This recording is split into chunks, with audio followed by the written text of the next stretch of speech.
"She's really making that pot roast?" Caitlin sneered. Phone camera locked on me. "This is content gold. Our followers love a good train wreck." Behind her, Lance leaned in, loud enough for the whole class. Didn't expect to see the recipe ruiner crawling back. My hands shook. My station reeked of garlic and judgment. Then his voice dropped. "She bankrupted her last kitchen. Let's see if she poisons this one too." They took everything, my recipes, my name, my reputation, but they didn't take my instinct.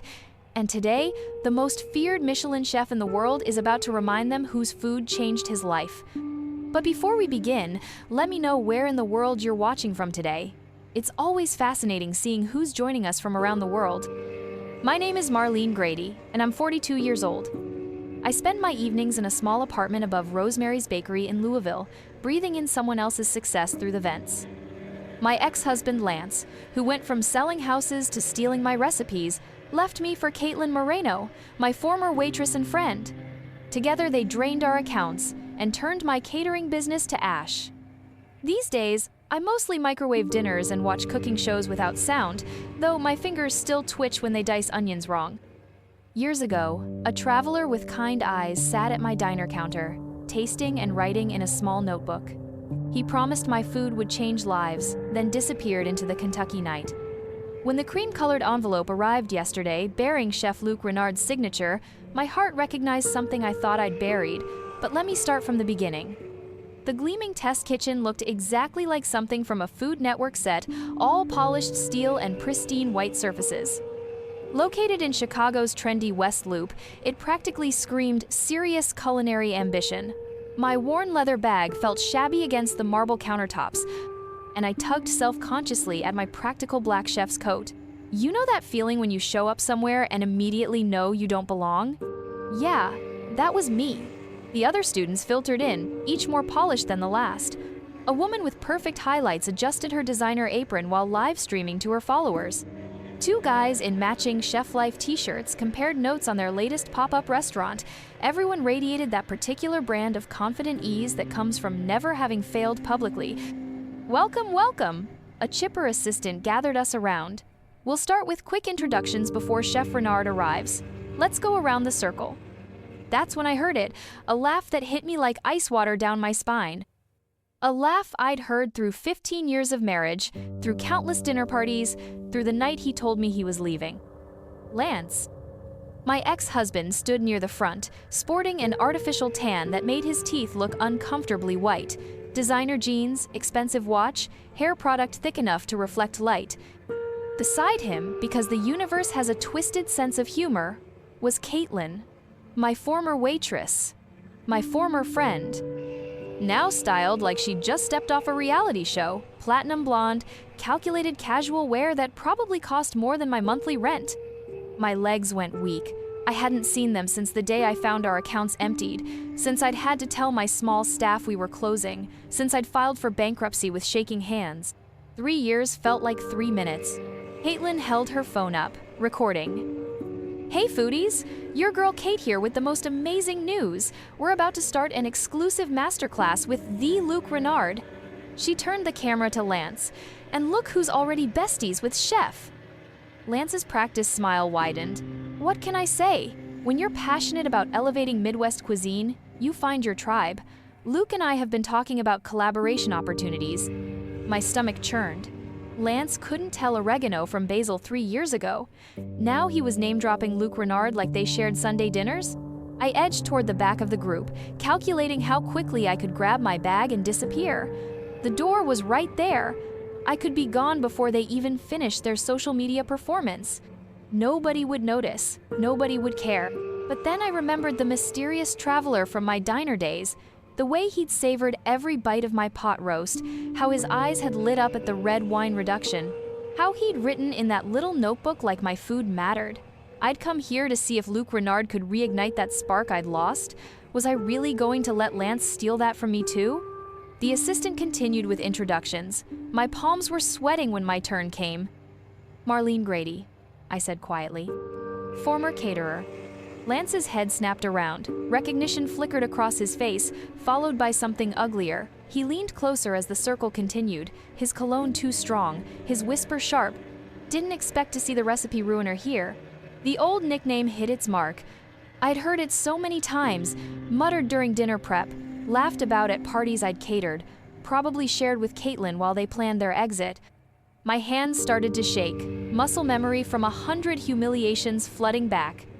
That laugh I'd heard through 15 years of marriage, through countless dinners and celebrations, now turned cruel and mocking. Lance stood near the front, one arm draped possessively around Caitlin's waist. My stomach clenched as his eyes found mine, narrowing with recognition. For our first challenge, the assistant announced, Chef Renard wants to assess your instincts with comfort food. Please prepare your signature dish using the ingredients provided. I moved to the farthest workstation, trying to steady my trembling hands. The kitchen's familiar scents, garlic, fresh herbs, searing meat, triggered memories of my old catering kitchen.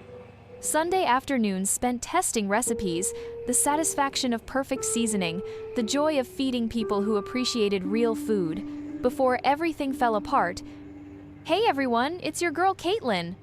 Her voice carried across the kitchen as she filmed herself. We're about to witness some amazing culinary magic. My partner Lance here is preparing his famous braised short ribs. A recipe I developed myself, Lance added smoothly, flashing those expensive veneers. Unlike some people who just throw ingredients together without understanding technique. My cheeks burned, but I kept my head down and gathered my ingredients: chuck roast, aromatics, good red wine. This dish was muscle memory, the one thing they couldn't take from me. I'd perfected it over hundreds of events, each component balanced through years of intuition. "Oh my God, is she really making pot roast?" A whisper carried from somewhere behind me. "This isn't exactly Top Chef material." Lance's voice rose deliberately. Some people never evolve past basic home cooking. No vision, no innovation, just the same tired recipes done poorly. Caitlin's camera phone tracked my movements as I seared the meat, capturing every hesitation.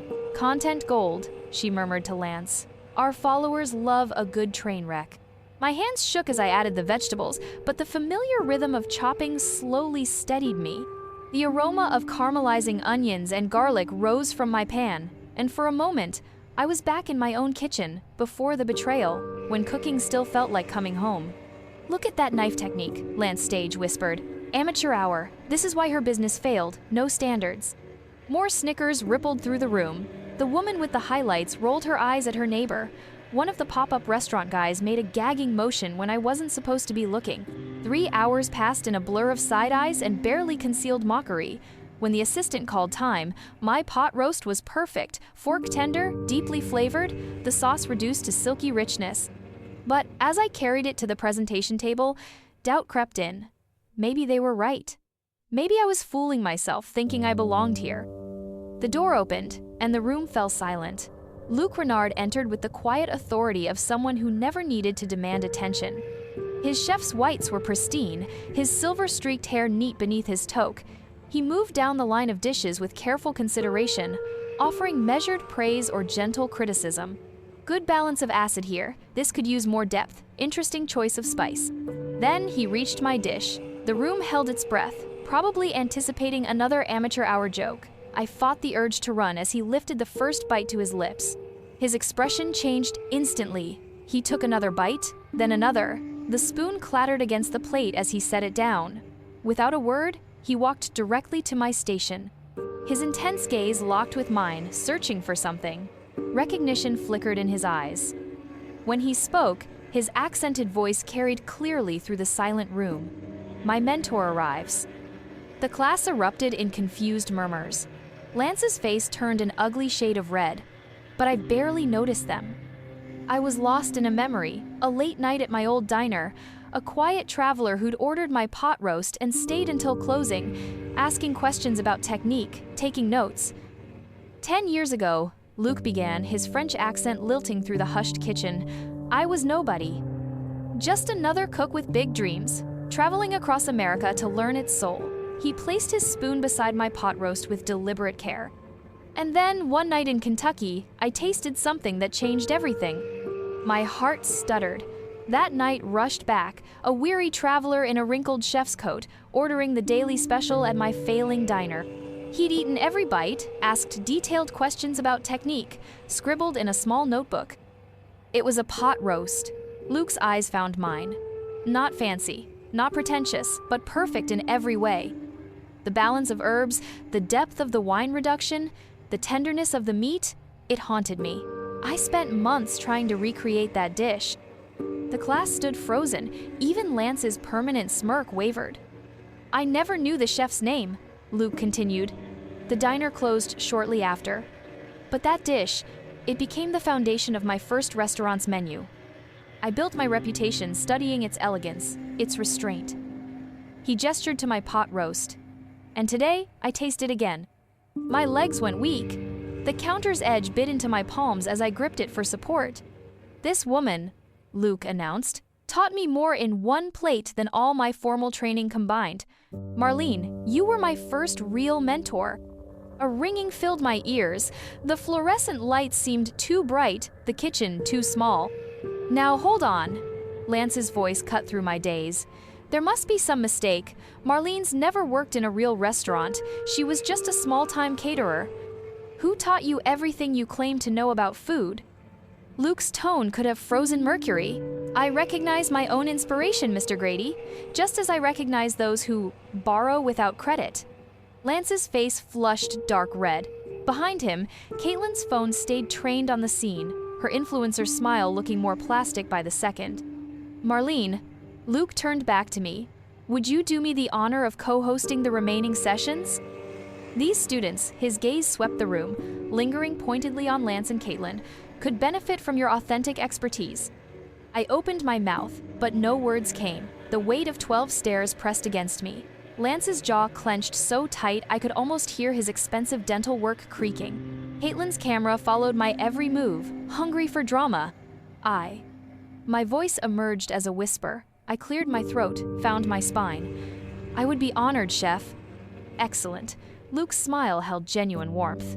Students, please thank your new instructor. Her pot roast recipe, the real version, will be your next challenge. The class broke into scattered applause. Some genuine, some uncertain. Through it all, I felt Lance's glare burning holes in my back. Caitlin's whispered commentary carried just far enough. Completely unexpected twist, followers. Stay tuned. Luke squeezed my shoulder gently. Welcome home to the kitchen, Marlene. The simple touch nearly undid me. How long had it been since anyone had recognized what I could do, since anyone had seen past Lance's dismissive labels and cruel jokes? I straightened my apron, muscle memory from thousands of services taking over. My hands steadied. The familiar weight of responsibility, of having students counting on me, settled across my shoulders like a well-worn chef's coat. Now then, I heard myself say, voice growing stronger, let's talk about the proper way to develop flavor in a braising liquid. The rest of that morning's class felt like walking on broken glass. Every step, every motion had to be careful, measured. You know that feeling when you're being watched? Multiply it by 12, then add smartphones. I tried to focus on Luke's demonstration of classic French mother sauces, but my mind kept drifting to the whispers behind me. The way students who'd sneered earlier now wouldn't meet my eyes. It reminded me of my old catering kitchen, where I'd spend hours perfecting recipes while Lance entertained clients in the front office, taking credit for my work. Notice the consistency, Luke was saying, whisking a perfect bechamel. Like silk, yes? This is the foundation of... He paused, frowning at something in the back of the room. I turned. Caitlin had her phone up, recording. Nothing unusual there, except for the smirk she was trying to hide. My stomach clenched. I'd seen that look before, right before she'd told me she was leaving with Lance. During our first break, I escaped to the bathroom, splashing cold water on my face. The mirror showed what I'd been trying to ignore. Flour dust on my basic black top, wisps of hair escaping my practical ponytail. Not exactly Food Network material. Remember those old cooking shows I used to watch on mute? Right then, I felt like someone had hit mute on me. Back in the kitchen, clusters of students huddled over phones, snickering. One glance at Caitlin's TikTok told me why. There I was, looking awkward and plain, cutting vegetables while Lance's voiceover dripped with fake sympathy. When your ex-wife shows up to a masterclass, still making that same tired roast that bankrupted her catering business. Recipe ruiner, chef fail, cooking fails. The comments were already rolling in, secondhand embarrassment. Who let her in? Guess someone felt sorry for her. "Don't let it get to you," said a gruff voice. It was Ben, the older butcher from Wisconsin. He'd been quietly working at the station next to mine all morning. Social media's just noise. But the noise got louder. Between sessions, Lance worked the room like it was an open house, his real estate charm cranked to maximum. Tried to claim my recipes when we split. Couldn't handle basic business. Riding coattails. Two women in designer athleisure gear whispered near the prep sink. "Must be a charity case. I mean, look at her." That night in my hotel room, I couldn't stop watching Caitlin's video. The likes kept climbing. Each one felt like a tiny needle under my skin. Remember that drawer of takeout menus I'd collected after moving? The ones that let me avoid cooking altogether? I almost called down to room service, ready to hide again.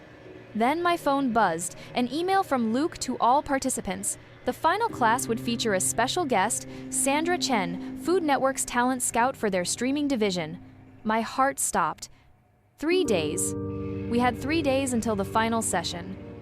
I clicked through Sandra's profile. 20 years discovering new culinary voices, 8 hit shows launched, a reputation for spotting authentic talent.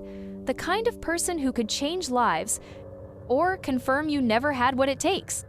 Another TikTok notification popped up. Caitlin again, this time with Lance.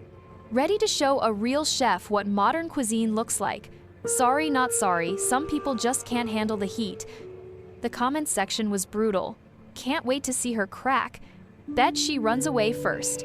This is gonna be epic. I sat there in that generic hotel room, staring at my reflection in the dark window. The city lights blurred like distant burners on a stovetop. 3 days. 72 hours to prove I wasn't just some pity project, some washed-up nobody who'd lost everything once and was about to lose it again. My phone kept buzzing with notifications. Each one screamed, "You'll choke, you'll fail, you're nothing but a recipe ruiner." I thought about that night 10 years ago, when a tired traveler tasted my food and saw something worth remembering, something worth building on. Had I imagined the look in Luc's eyes today when he called me his mentor? Or was there still a spark of that woman left? The one who could silence a room with a single perfect dish. 3 days, 1 chance, and a room full of people betting I'd break. During that sleepless night, something shifted inside me. Maybe it was anger, maybe pride, or maybe just plain stubbornness. But when dawn broke over Chicago's skyline, I knew exactly what I had to do. Have you ever had that moment where a recipe just clicks in your head? Where you can taste every element before you've even touched a pan? That's what happened as I sat cross-legged on my hotel bed, notebook in hand, sketching out my game plan. My pot roast had always been good, solid, dependable comfort food. But now I saw how to make it sing. Luc's technique with those mother sauces yesterday had sparked something. I could layer those classical French methods into my home-style cooking, elevate without losing the soul. By 7 a.m., I was in the test kitchen. Luc had given me permission to use it between classes, probably sensing I needed the space. The familiar weight of a chef's knife in my hand brought back a flood of memories. Sunday dinners at my grandmother's, where the smell of pot roast meant love was in the air. I worked methodically, testing different combinations of herbs, adjusting cooking times, playing with plating designs. Each attempt got me closer to what I saw in my mind. The meat had to be fork tender but hold its shape. The sauce needed depth without overwhelming. Every element had to earn its place. Well, the recipe ruiner's pulling an all-nighter. Lance's voice hit me like ice water. I hadn't heard him come in. He leaned against the doorframe, wearing that artificial tan and that equally artificial smile. "Private practice session," I said, keeping my eyes on my work. "Kitchen's reserved." "You really think you can pull this off?" He strolled closer, examining my prep station with exaggerated concern. "After everything that happened with the business? All those complaints?" My knife paused mid-chop. "What complaints?" "Oh, you know," he shrugged, casual as a snake. "The ones I had to handle while you were busy running our company into the ground. The food poisoning accusations, the health code violations. Those never happened." My voice shook slightly. "You're making that up." "Am I?" Lance's smile widened. "Because I've got quite a file of documentation. Wouldn't want the Food Network scout getting wind of any unfortunate history. These things tend to make networks nervous." The carrot I was dicing suddenly looked blurry. I blinked hard, refusing to let him see me cry. Think about it, he continued. Maybe it's better if you bow out now. Save everyone the embarrassment. He headed for the door, then turned back. Oh, and Marlene? Your sauce is breaking. I stood there long after he left, staring at my ruined preparations. The confidence I'd felt that morning crumbled like overworked pastry. What was I thinking? I wasn't ready for this level of scrutiny, this kind of pressure. Lance was right, I'd failed before. What made me think this time would be different? Back in my hotel room that evening, I paced until the carpet probably had a permanent track. The Food Network scout would be here in 2 days. Lance's threats echoed in my head, mixing with every doubt I'd ever had about my cooking, my worth, my right to even be here. My phone sat on the nightstand. Luc's number pulled up and ready. One call and I could end this. Go back to my quiet life above the bakery. Stop pretending I could be more than what I'd become. My finger hovered over the dial button when someone knocked at my door. The sound startled me so badly I nearly dropped the phone. It was past 10. Who would be visiting this late? For a moment, I just stood there, heart hammering against my ribs. The knock came again, more insistent this time. I crossed to the door, hesitated, then pulled it open. I startled at the knock, half expecting Lance or Caitlin with more mind games. But when I opened the door, Luc stood there, still in his chef whites from evening service. May I come in? His accent was softer now, less performative than in class. I nodded, suddenly aware of my tear-stained face and the scattered recipe notes everywhere. He settled into the room's single armchair while I perched on the bed's edge. For a moment, he just studied me, the way he'd examine a complex dish. You know why I invited you specifically to this class? He asked. I shook my head. Honestly, I assumed it was random. Non. He smiled. That night in Kentucky, I was nobody, a failed chef from Lyon with more ego than talent, but your food. He closed his eyes, remembering. It taught me what I was missing. Soul. Truth. The courage to let simple things be beautiful. My throat tightened. Back then, I'd been so proud of that little diner, of every plate that left my kitchen. That feels like another lifetime. Listen to me carefully, Luc leaned forward. The Food Network scout coming. She's not just looking for technical skill. She wants stories that inspire. Your story, Marlene, from betrayal to redemption through food, this could reach millions. Or I could crash and burn spectacularly, I said, but without the bitter edge from before. You won't. His certainty startled me. Because you never lost your gift, you just buried it under their lies. I wiped my eyes, nodding slowly. Something long dormant was waking up inside me. The next 2 days became a blur of precise measurements and careful timing. Luc worked with me between regular classes, refining each element. We adjusted the wine reduction until it coated a spoon perfectly, tested different cuts until we found the perfect marbling, debated every garnish. The other students grew distant, forming a clear divide. Their whispers followed me through the kitchen, teacher's pet, and desperate for attention. Caitlin filmed everything from a distance, her usual smugness tinged with something new, worry. But I barely noticed them anymore. My world had narrowed to temperatures, textures, and time. Every practice run taught me something new. My hands remembered their old confidence, moving with sure purpose through each step. The morning of the final class, I arrived early to prep my station. Everything was laid out perfectly, herbs cleaned and sorted, stock strained twice, vegetables cut with surgical precision. My heart thrummed with focused energy as students filed in, the scout among them, a sharp-eyed woman in business casual who carried herself like someone used to making career-changing decisions. I was ready, more than ready.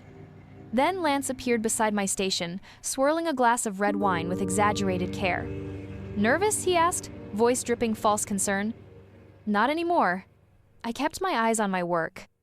Shame about that wine reduction of yours, always did turn out. His elbow swung out, the glass tipping. Messy. The red wave seemed to move in slow motion as it crashed across my immaculate station. Wine soaked my prep, stained my notes, pooled around my carefully measured ingredients. The pristine white cloth turned burgundy. The room went silent. Even Caitlin lowered her phone, mouth slightly open. Lance's face wore a familiar smirk, the same one I'd seen the day he'd cleaned out our accounts. Oops, he said, not even trying to sound sincere. Butterfingers. I stared at my ruined station, watching drops of wine drip onto my shoes. All that work, all that preparation, destroyed in seconds, and we were minutes away from final plating. The scout made a note on her tablet. Whispers started up again. This was it, the public failure Lance had promised.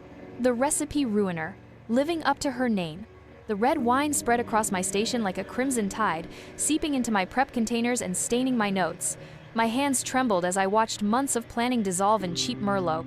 Lance's oh-so-sorry totally accident hung in the air like stale smoke. You know that feeling when your worst nightmare comes true, but somehow it's even worse than you imagined? That was me, standing there while wine dripped onto my shoes. Caitlin's phone was already up, probably live streaming my meltdown to her followers. The room felt like it was spinning. The scent of wine mixed with butter transported me back to that night I'd found our accounts empty, the same night Lance had left his wedding ring on the kitchen counter next to a post-it note reading, "Time to grow up." My throat closed up. 10 minutes until presentation. Luc called from across the room, his voice tight with concern. I gripped the edge of the counter, knuckles white. The Food Network scout sat at the judge's table, reviewing his notes. All those hours of practice, all Luc's encouragement, gone in one calculated accident. Here.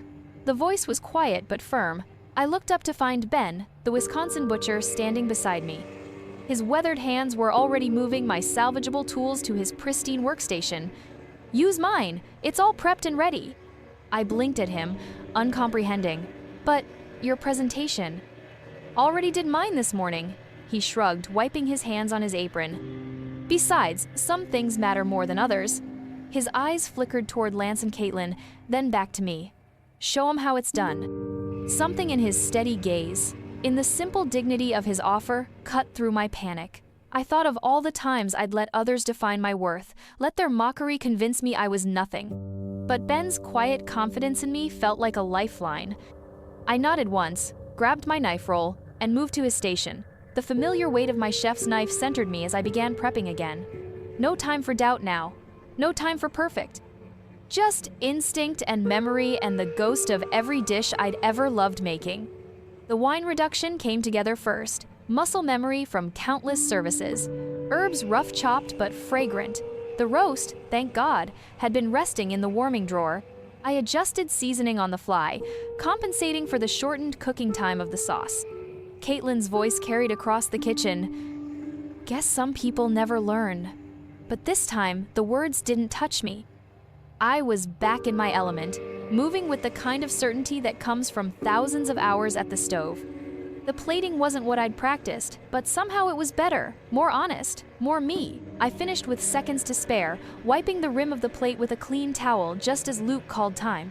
When I set the dish in front of the scout, the room went dead quiet. Even Lance stopped his running commentary. The scout lifted his fork, took a single bite, and set it down carefully. My heart hammered against my ribs. He looked up at me with a slow grin spreading across his face. "Now that," he said, "is what I call a comeback story." Ben caught my eye from across the room and gave me the slightest nod. I stood straighter, finally feeling the weight of other people's judgment fall away. Sometimes the best revenge isn't about getting even, it's about remembering who you were before anyone tried to break you. That's when Ben stepped forward, his weathered hands steady as he guided me to his pristine workstation. "Show him how it's done," he whispered, and something in his grandfatherly tone steadied me. I'd forgotten what kindness felt like in a kitchen. I worked like I was possessed, muscle memory taking over where panic threatened to freeze me. The weight of the knife in my hand felt right again, like reuniting with an old friend. Every cut, every seasoning adjustment flowed from somewhere deep and certain. You ever notice how your truest skills surface when you stop overthinking them?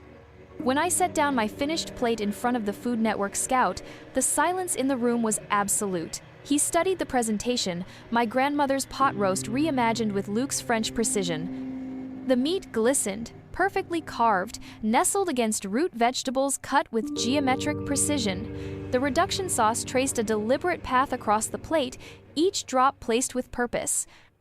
He took one bite, then another, then set down his fork with a smile that made my heart skip. "This," he said, leaning back, "is storytelling in a bite. There's history here, pain even, but also rebirth." He turned to face me directly. We've been developing a digital series about culinary redemption stories. Would you consider being our first featured mentor? The words hit me like a physical force. I opened my mouth, but nothing came out. Around the room, applause started, scattered at first, then building.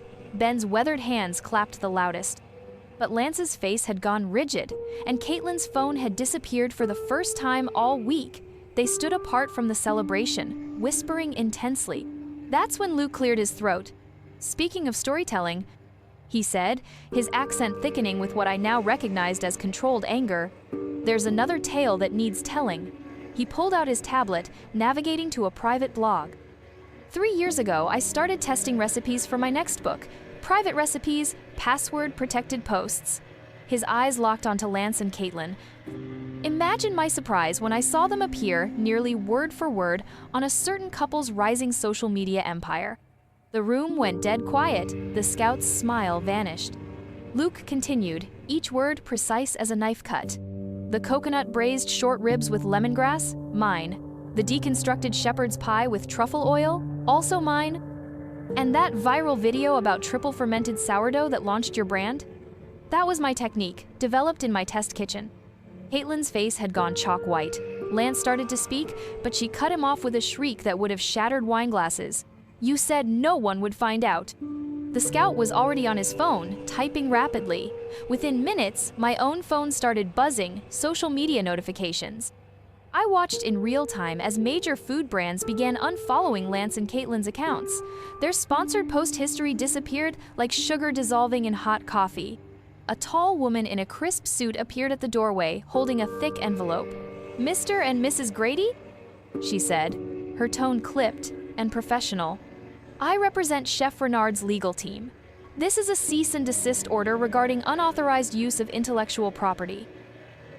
We're not... Lance's fake tan couldn't hide how pale he'd gone. Caitlin, tell them about your grandmother's recipes. My grandmother worked at Denny's, Caitlin snapped, mascara starting to run. You knew that.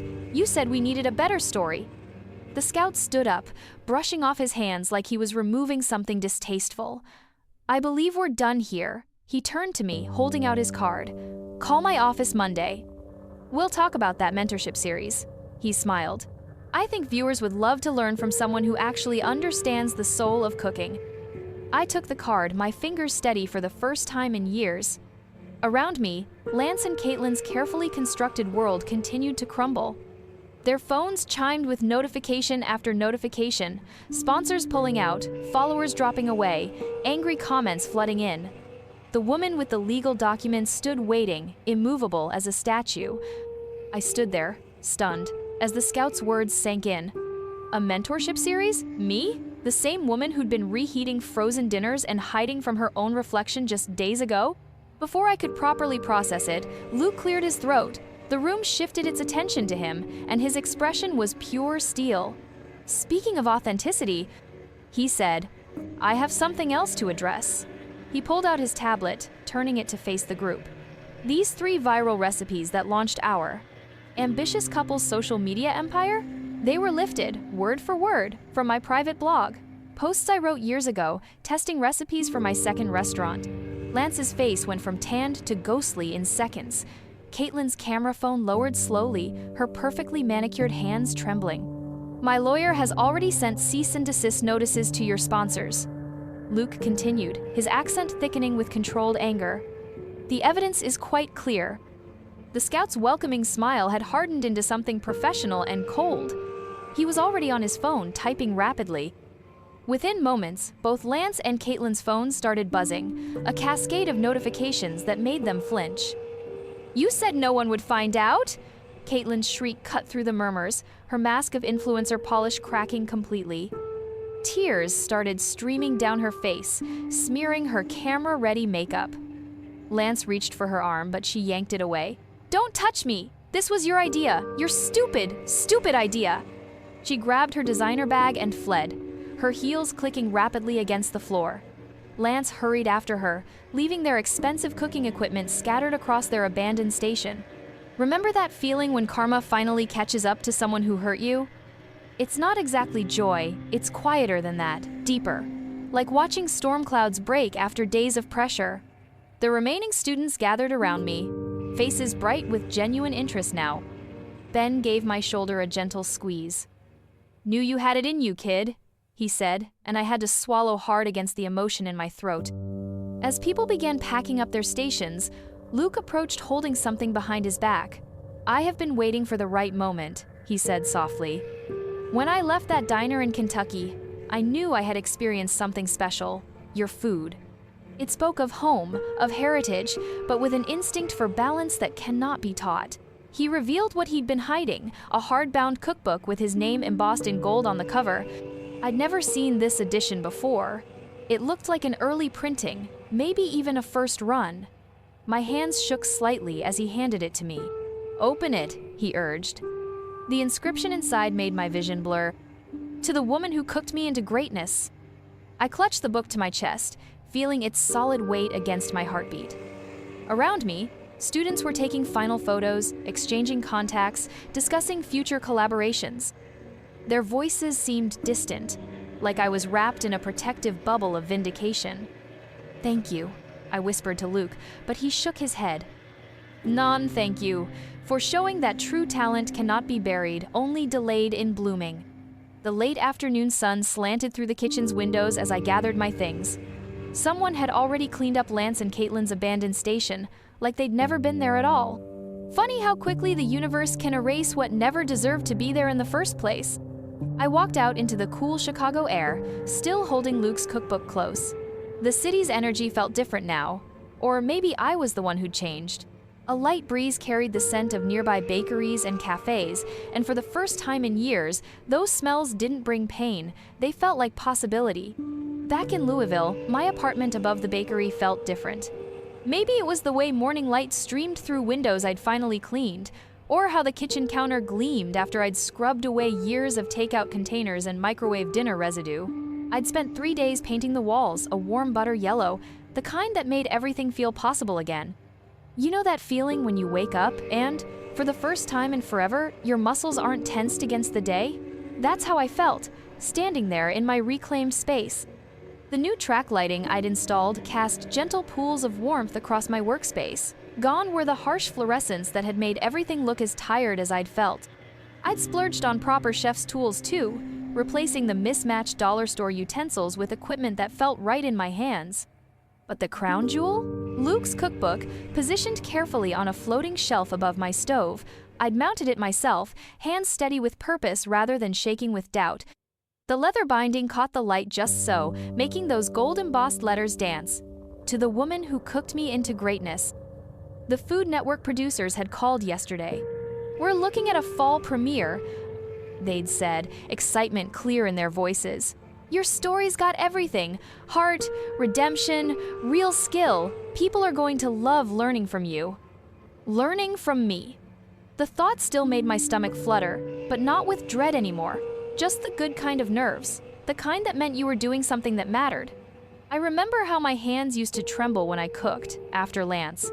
How every mistake felt like confirmation of his mockery. But tonight, as I prepped for a practice segment on comfort food basics, my movements were sure, confident.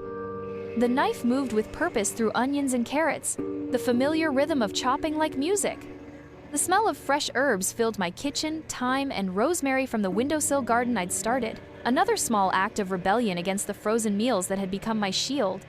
Each little plant was a promise to myself. I'm here to grow. A notification pinged on my tablet, another message from the production team about wardrobe choices and lighting tests for next week's pilot shoot. I smiled, remembering how Ben from the class had texted earlier, "Show him how it's done, chef." He'd become an unexpected friend, sending me his grandmother's recipes and asking for honest critique of his technique. The pot roast I was preparing, my signature dish, but evolved now, waited patiently on the counter. I'd tweaked the recipe, incorporating some of Luc's techniques while keeping its soul intact. That's what he'd taught me, really, that growth doesn't mean abandoning who you are. I lifted Luc's book down carefully, running my fingers over the inscription before setting it on my prep counter. The spine cracked softly as I opened it, not to the fancy recipes that had earned him stars, but to the simple ones in the back, the ones that reading between the lines, I could see my influence in. The roast went into the oven with practiced ease. As the first hints of that rich, wine-deepened aroma began to rise, memories floated up with them. That night in my old diner, a stranger's appreciative silence, the way food could speak when words failed. I wiped my hands on my apron, a proper chef's apron now, crisp and professional, and reached for my notes on tomorrow's practice session. The kitchen timer ticked steadily, marking time in a space that finally felt like mine again. Above the stove, that empty shelf waited for Luc's book to return. But it wouldn't be alone much longer. Soon it would hold my own cookbook too, the one the network wanted me to write. Real Food, Real Redemption, they were calling it. Looking at that space, at the soft yellow walls and the herbs reaching for sunlight, I felt something I hadn't in years. Ready. Ready to teach, to share, to prove that sometimes the best dishes start with rebuilding the kitchen that creates them. The aroma of pot roast grew stronger, filling every corner of my renewed space, with the certainty that some things, the important things, never really leave us. They just simmer, waiting for the right moment to remind us who we've always been. The production crew arrived at dawn, transforming my modest kitchen into something that belonged on TV. Cables snaked across my freshly painted walls, lights bloomed from every corner, and 3 cameras stood ready to capture whatever happened next. I'd been up since 4, my hands busy with prep work just to keep them from shaking. Remember those old cooking shows I used to watch on mute? Now I was about to be on one. The thought nearly sent me running for the stairs. 5 minutes, everyone! The director, Sarah, adjusted her headset. Marlene, honey, you're going to do great. Just talk to the camera like you're teaching a friend. I smoothed my apron, crisp white, professional, nothing like the flour-dusted ones from my catering days. The makeup artist had done something subtle but magical to my face, and my usually practical hair was styled in soft waves, but it still felt like me. That mattered. The key, Sarah had said during our pre-production meeting, is authenticity. Viewers can smell fake from a mile away. I took my mark behind the counter, where every ingredient for my signature pot roast sat perfectly arranged. The recipe cards I'd written trembled slightly in my hands. Deep breath. Another. Rolling in 3, 2. Sarah pointed silently on 1. Hi, I'm Marlene Grady, I began, my voice steadier than I'd expected. And today, we're making more than just comfort food. We're making a comeback. The first segment flowed easier than I'd imagined. My hands remembered their dance with the knife, creating elegant piles of carrots and onions while I explained technique. When I seared the meat, the sizzle and aroma filled the kitchen with familiar warmth. This was my element, had always been my element. Now, here's a trick I learned years ago. I found myself saying, demonstrating how to deglaze the pan. See how the wine pulls up all those beautiful brown bits? That's pure flavor right there, don't waste it. Between takes, the crew kept sneaking closer, drawn by the smell. Even the cameraman with the strict keto diet couldn't resist dipping a piece of bread into the sauce when he thought no one was looking. For the final segment, Sarah had me plate the finished dish. Fork-tender meat nearly falling apart, vegetables glazed to perfection, sauce reduced to velvet. The light caught it just right, making it look like something from a magazine. But real, honest. Marlene, Sarah said from behind the camera, tell us what cooking means to you now.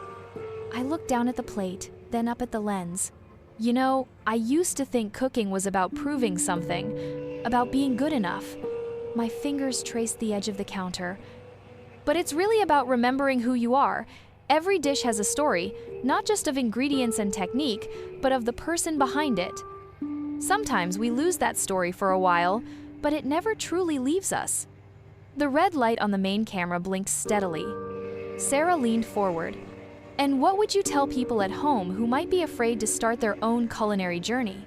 I smiled then, feeling the weight of every frozen dinner I'd eaten alone, every recipe I'd been too scared to try, every moment I'd let someone else's voice drown out my own. But also feeling the strength that had brought me here, to this bright kitchen with its yellow walls and proud cookbook watching over all. Looking directly into the camera, I said, "Don't mistake quiet for empty. It might just be preheating." Sarah's face broke into a grin. "Cut! That's perfect! Absolutely perfect!" The crew burst into applause and someone called out, "Can we finally eat now?" But I barely heard them. I was too busy watching the steam rise from my pot roast, carrying with it the scent of possibility. The cameras rolled, and I found my voice steadier than expected. Today, we're making more than just comfort food. I told the lens. We're making memories. The crew smiled, and something in me settled. This was just teaching after all. And teaching? That I knew how to do. 2 weeks after the pilot aired, my phone wouldn't stop buzzing. The show had gone viral, not because of drama or gimmicks, but because people saw themselves in my story. Clips spread across social media like wildfire, but so did something else. Lance and Caitlin's empire was crumbling in real time. Their Instagram following plummeted as news of the plagiarism spread. Major cooking brands pulled sponsorships faster than butter melting in a hot pan. You know how social media works. One day you're trending, the next you're toxic. Caitlin posted a tearful video from her car. I want to apologize. She sniffled, mascara perfect despite the tears. I made mistakes. We made mistakes. The recipes. I should have known better. The comments weren't kind. Remember how she used to film everything? Now, those same phones were turned against her. Lance tried damage control, but his charm fell flat. He attempted to paint himself as the victim, claiming he'd been misled about the origin of certain recipes. But Luc's lawyers had receipts, literal ones, showing Lance had accessed Luc's test kitchen blog using Caitlin's old employee credentials. Their original content, nothing but stolen goods with filtered photos. The Food Network called. Then the morning shows. Everyone wanted the story of the humble chef who'd inspired a culinary legend. I did a few interviews, mostly local at first. They asked about revenge, about satisfaction, but that's not what mattered anymore. What matters, I told a Louisville morning show host, is remembering who you are when nobody's watching. The streaming series took off. We filmed in my kitchen, keeping things real and unpolished. I taught basics, pot roast of course, but also the fundamentals that make good food great. Viewers loved that I wasn't perfect, that I sometimes burned things or measured wrong. Finally, one comment read, "Someone who cooks like a real person." But my favorite moment? It happened on a quiet Tuesday evening, rain tapping against my kitchen windows. No cameras, no crew, no social media notifications pinging. Just me, a glass of red wine, and Luc's cookbook open on the counter. The pages were already getting splattered with use, the true mark of a working cookbook. I ran my fingers over his inscription, "To the woman who cooked me into greatness." Then I started chopping onions, not because I had to film anything or prove anything to anyone, just because the rhythm of the knife felt right, because the smell of garlic hitting hot oil made me smile, because cooking, when you strip away all the drama and the spotlight, is really just love made visible. The rain kept falling, and I kept cooking. No recipe, no pressure, just instinct and memory and the quiet joy of creating something good. Steam rose from my pots, fogging the kitchen windows. Above my stove, Luc's cookbook caught the warm light. You know what's funny? All those years I spent thinking I'd lost my voice in the kitchen, it was just simmering, getting richer, developing flavor. Like a good stock, some things can't be rushed. They need time in the quiet to become what they're meant to be. Looking back, I realized that's what Lance and Caitlin never understood. They wanted instant heat, flash without substance. But real cooking, like real life, happens in the quiet moments, in the patient tending of small flames. I poured another glass of wine and stirred my sauce. Outside, the rain played its gentle percussion on the window panes. Inside, my kitchen glowed like a hearth, warm and welcoming and completely, finally mine. Above the stove, Luc's cookbook stood as a reminder. Don't mistake quiet for empty. It might just be preheating. I believe stories like this find us for a reason. If this one touched you, please subscribe. I share a new one every day, and tomorrow's might be the one your heart's been waiting for.